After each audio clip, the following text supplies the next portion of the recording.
In the workplace, there's another factor that's involved there, and that's that the salary we receive in work isn't directly associated with our workplace satisfaction, except what we know is important is that we need to feel we're receiving a fair and equitable wage. So if I look at, if I'm earning 100 grand and you're earning 150 grand, but I think you deserve that because you're doing a more difficult job or you're doing it better, then that's going to be fine. But if I feel we're actually doing the same job and we're doing it just as well, but hold on, you're earning 50 grand more, then I'm not going to be happy with that. So that's where, so from a psychological perspective, it's okay to pay people different levels, obviously, as long as it's fair and reasonable, which obviously is debatable. What if you and I worked in an office together and I was getting paid 150 and you were getting paid 100, as you just said, but you felt more appreciated in the work that you did by our superiors? Another great question.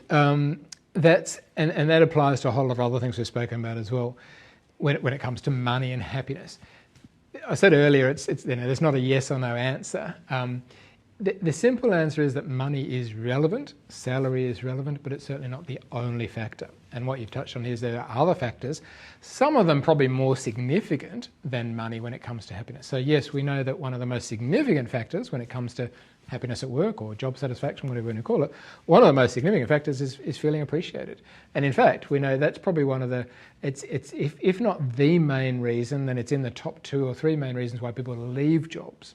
People don't necessarily leave an employer, they often leave an underappreciated manager, a manager who doesn't appreciate them. And similarly, in a more general sense when it comes to money and happiness, again, money is relevant, you can't deny that, particularly at the lower levels.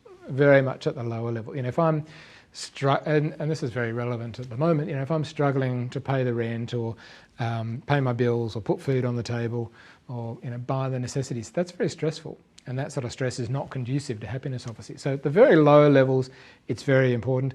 As you kind of hinted at a bit earlier, it becomes less and less important as you go up.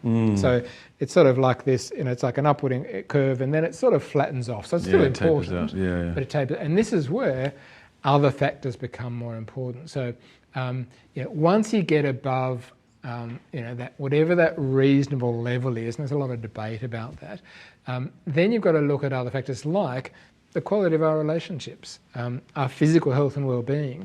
Those are the sorts of things that are just as, if not more, probably more important once you get above that sort of, average wage or whatever you want to call it. To check out the full interview, there'll be a link somewhere. I'm sure you'll figure it out. You're an adult, presumably.